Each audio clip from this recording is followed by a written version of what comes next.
Hello, Dave. How are you? Fine, thanks. And you, Baruch Hashem. Thank God. Thank God.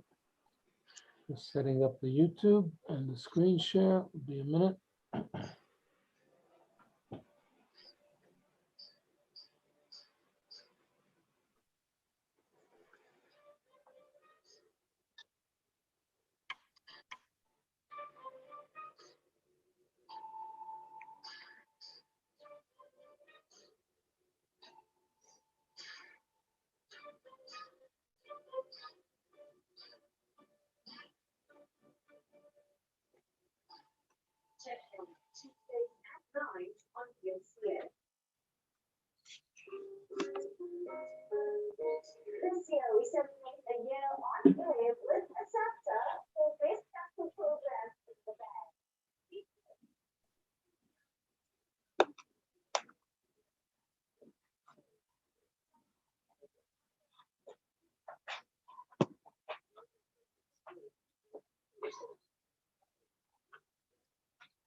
Okay, and we'll start on time in 1 minute, please, God. I trust everyone as well. Yes, thank you. And your side as well. Baruch Hashem. Thank you. Shavua Tov.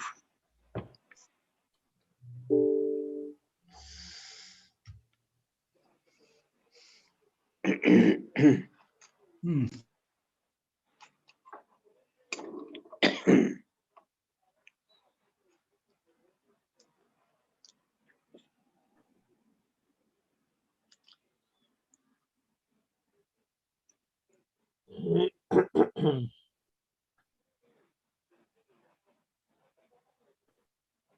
Missing some of our usual suspects.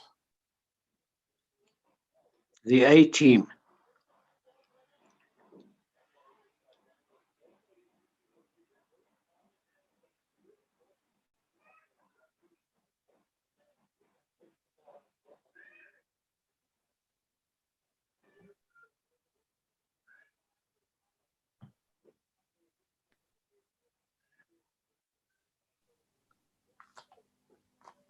Oh, okay. Kent is here. Now we can start. Hi, Rabbi. Hello, everyone. Hi, all. Hello. Okay, guys, let's get to work. We carry on the laws of kilayim, of forbidden mixing of species, basically the vineyard with other grains, crops, or vegetables. And it's a little bit, a couple of these are somewhat technical. We're going to look at the notes. I have in the Chayenu, there's some diagrams here, but they don't have it here on the Chabad.org version, but it helped me understand it a bit better. Hazoreya Yorak Oitavua Bakerem, one who sows vegetables or grain in a vineyard. So that you're not allowed to do, we know that. But now we also learned that there's certain minimum amounts and measurements that make it forbidden. So if he grows it to the extent that he allows the grain or the vegetables to grow up to a minimum of 1/200th of the vineyard, he causes the vines around it to become hallowed. It means it becomes holy, meaning it becomes forbidden. That's what it means. And it becomes forbidden in a radius, which means in a circle, not a square, of 16 cubits. We consider the entire circle with a diameter of 32 cubits as if it were filled entirely with vegetables. Any vine that therefore grows inside this circle will become hallowed together with the vegetables. Anything outside the circle is not hallowed. So in the diagram, I don't know if you can see this. So you see the circle, and the circle is inside a square. So the four corners just inside of the square are outside of the circle. Can you see that? So No. Can't see it? No. It's too small. A little bit closer, a bit more.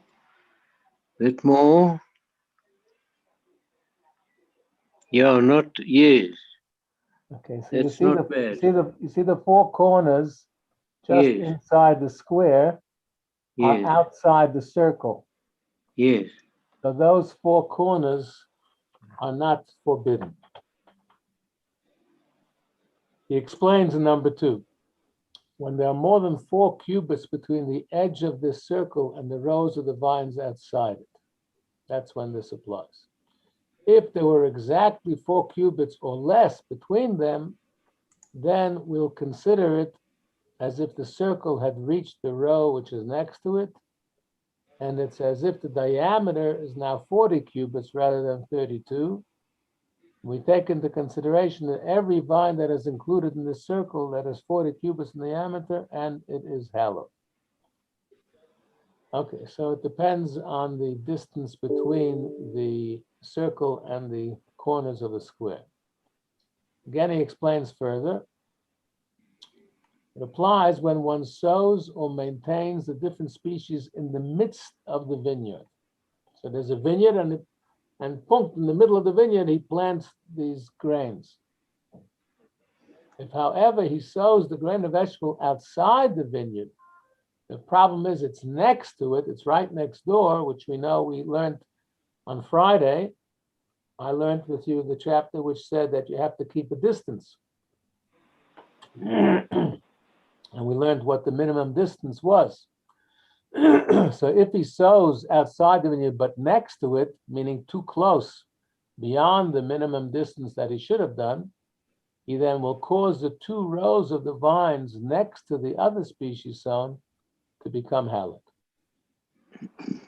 And that hallowed portion of vines continues over the entire length of the area sown, plus 4 cubits on either side.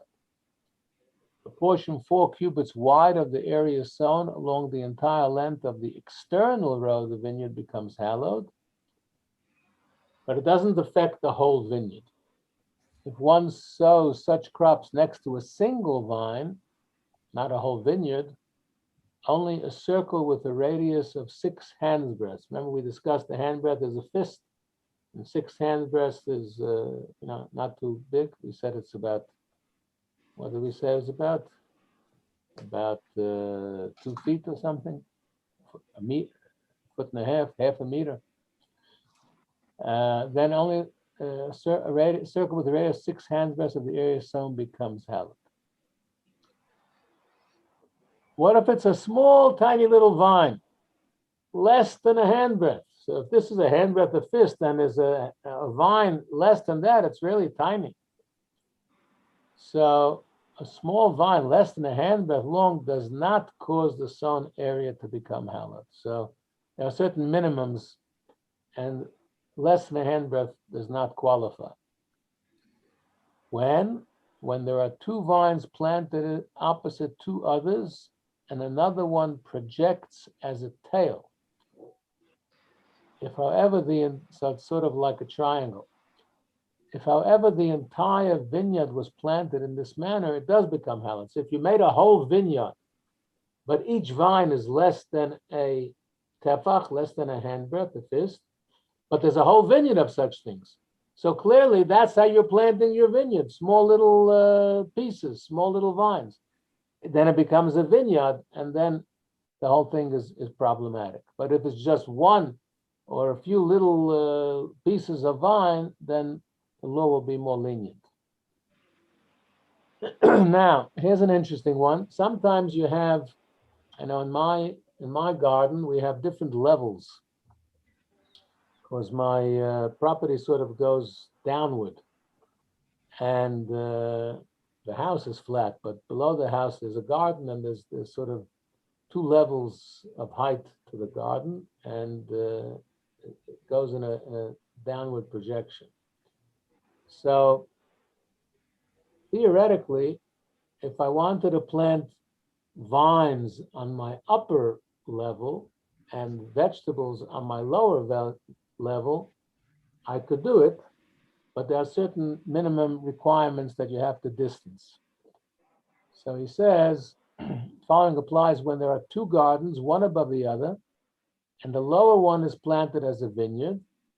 One should plant the upper one until he reaches within the aerial space of 10 handbreadths of the vineyard.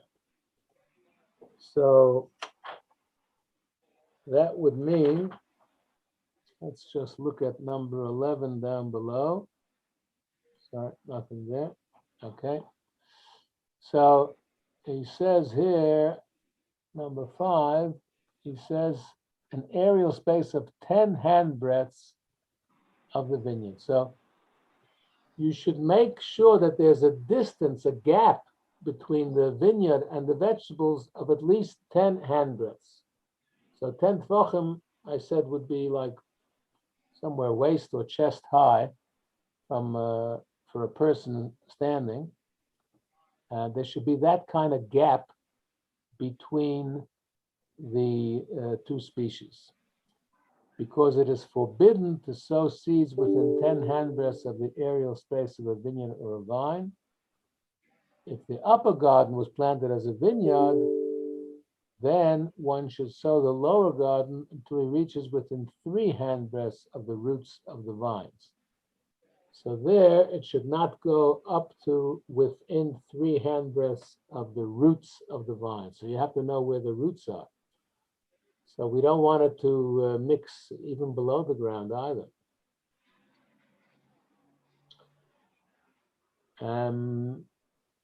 6, when a person's field was sown vegetables or grain, and he changed his mind, as people are wont to do, and he decided to plant vines in that patch of ground where he had previously planted vegetables or grain. So he should turn over the sown produce with a plow, and only thereafter should he plant the vines. He should not first plant the vines and only then turn over the produce. He should remove the produce, the grain, the vegetables, before he plants the vineyards. If it was planted with vines the other way around, and then he changed his mind and decided to sow crops there, he should uproot the vines and then sow the crops. If he desires to merely cut off the vines until there is less than a handbreadth of them near the earth, it is permissible for him to sow the crops at this point, and thereafter then uproot the remainder of the vines from the earth, because we learned that less than a handbreadth is not deemed significant. Probably not ideal, but if he did it, it's kosher. The following laws apply 7, when a person extends a vine by embedding it in the earth, even if he encloses it in a dried gourd that serves as a cylinder for it, or in an earthenware cylinder. So he plants the vine in earth. There's earth in this emptied gourd or a cylinder. There's a pot plant. Okay, let's call it a pot plant in our current custom. So he's got a pot plant, a vine, and he buries it in the ground. He's growing it underground. He uses the word embedding it in the earth. If there are 3 handbreadths or more of earth covering it, it is permitted to sow crops of other species above it. If there was less earth than that, than 3 handbreadths over it, then it's forbidden to sow. It is permitted to sow at its side.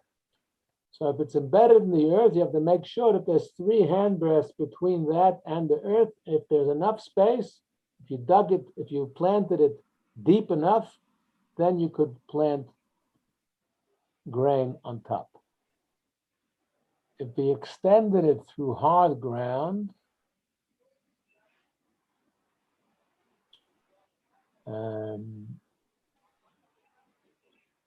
it is permitted to sow crops over it, even if there are only 3 finger breadths, not hand breadths, finger breadths. Why? Let's see 21 for a second. For its roots will not emerge. So if it's hard ground, it's rocky ground, then we're more lenient because we don't think it's going to grow so well. You know, I've mentioned, those of you who live in Johannesburg, you go to West Park Cemetery from time to time. None of you probably go as often as I do. That's an occupational hazard. Rabbis have to do things at cemeteries too frequently, unfortunately. But I've noticed that, there's different sections. It's a very big cemetery, West Park, and there's different sections. There's V, and there's U, and there's W, and they're a kilometer or 2 away from each other. And I found it fascinating that in the same area, in different sections, every terrain is different from the next. Some have very fine sand, and some have very rocky earth. Very interesting. So here we see that if you're planting this cylinder through hard ground, where it's not going to grow so easily, then it's permitted to sow crops over it, even if there's only 3 finger breadths between the vine and where you're going to plant the vegetables. When does this apply? When the base of the vine is not visible. It's underground, you embedded it. But if it is visible, then you didn't dig down deeply enough. You can still see the top of it over the ground. Then you have to make a distinction of at least 6 handbreadths at either side in every direction before sowing, just as one must make such a separation from any one vine that was not extended in the ground, as will be explained. Problem is that you see it. And if people see a vine and grain growing together, that's problematic. Nobody goes and starts measuring, so it doesn't look good. So you shouldn't do it. 9, when a person extends 3 vines in the ground, but their bases are visible, if there are between 4 and 8 cubits between them, remember we said a cubit is 1.5 to 2 feet, they are grouped together with the other vines that are growing in the vineyard, and it is as if they were not extended in the ground. If not, they are not included among the others. So, if it's like one long group, let me just quickly go down, see what 25 can add to this. When vines are this distance apart, they are still considered as part of the same vineyard. So it gives us Yeah. He extends 3 vines in the ground, but they're basically, if they're between 4 and 8 cubits between them, so it's not more than 8 cubits apart, then it's considered as one big vineyard.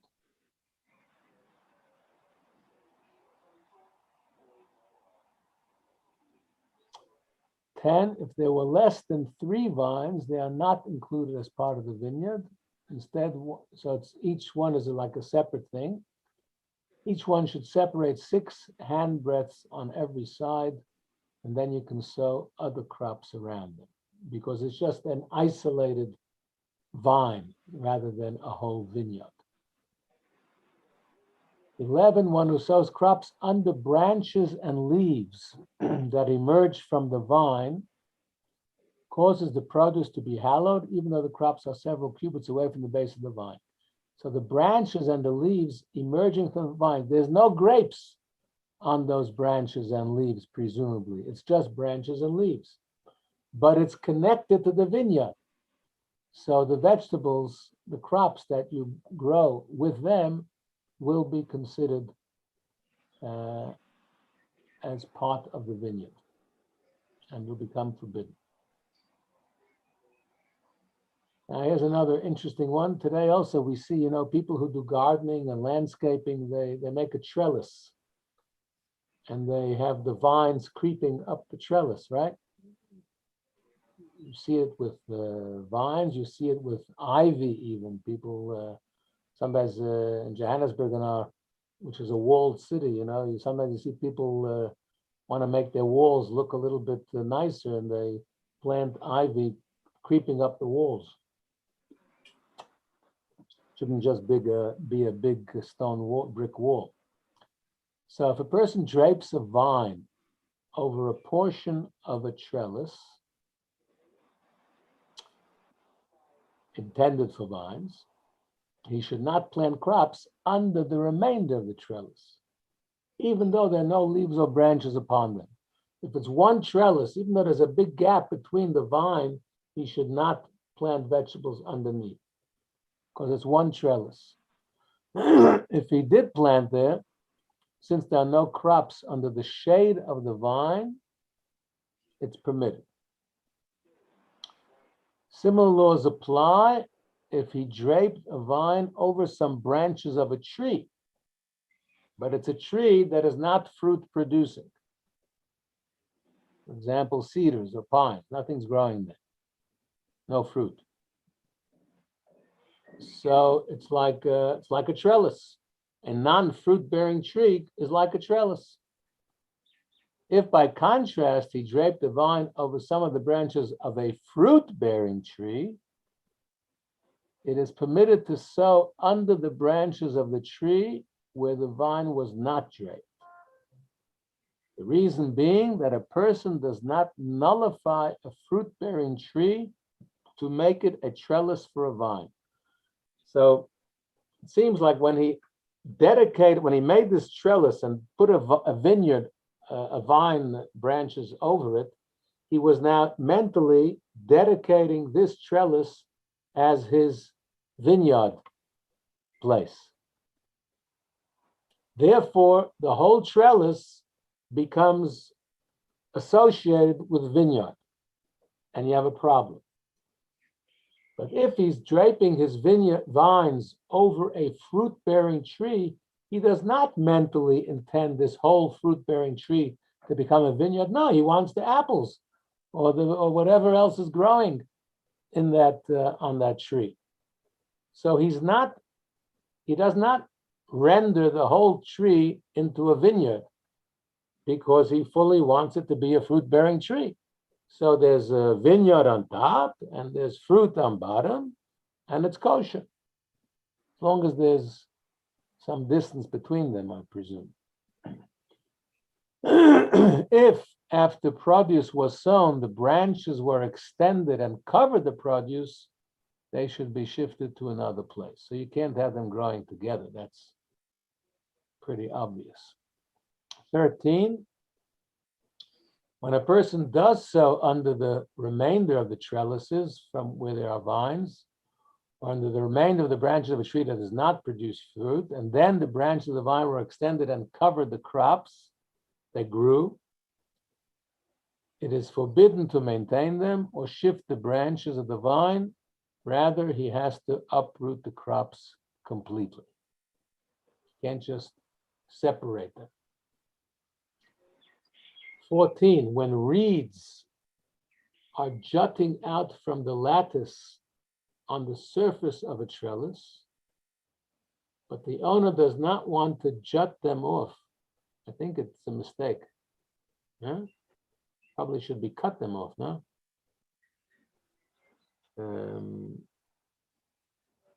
The C and the J are nowhere near each other on my keypad, but anyway. Is jut a word? I mean, jut would be something that extends out, would be to jut out. I think it's a typo. The owner does not want to cut them off lest he destroy. Cut them off. Yeah, it must be cut because I'm looking at the Hebrew. Why didn't I think of that before? Yashkit. Yashkis. Chosale.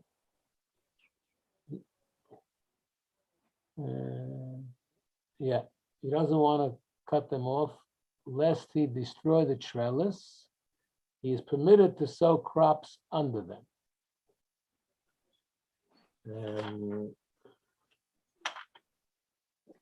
What is this, number 14?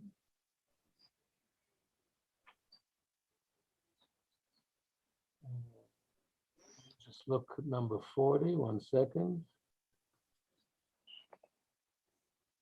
40, since his intent is not to drape vines upon them, they are not considered as part of the trellis, these reeds.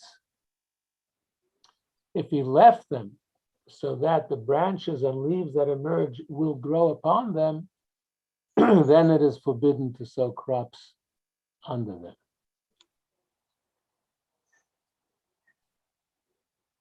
So if it's just reeds, it's not a problem. But if the reeds have branches and leaves growing on them from the vineyard, then it's a problem. 15, when a branch emerges from a vine which is propped up, or from the trunk of a vine that is not propped up, we consider it as if a plumb line is hanging from it to the earth, and it'll be forbidden to sow under it. So there's sort of an imaginary halachic line from that branch down to the ground, and you mustn't plant under that. Likewise, if one extends a branch from one tree to another, it is forbidden to sow under it. 42 and 43. Okay, let's see what 43 is in a moment.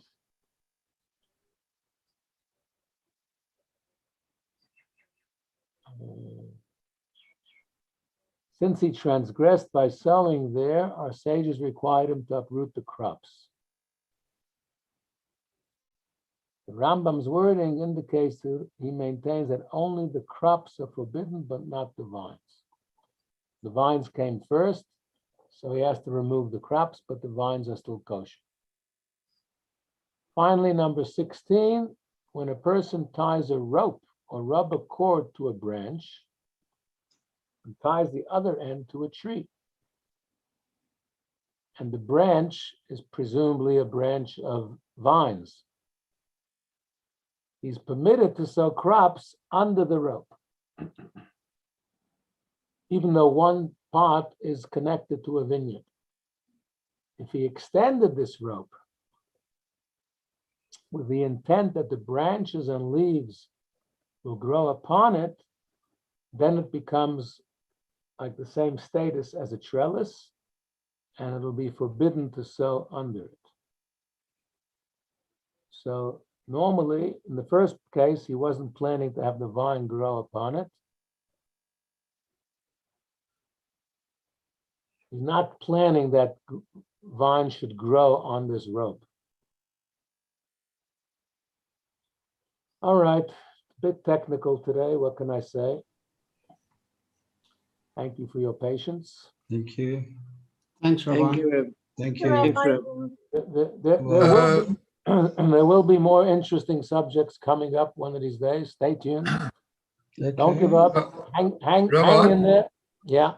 Can I just ask, so these laws apply only in Israel and only at the time of the Beit HaMikdash or even today?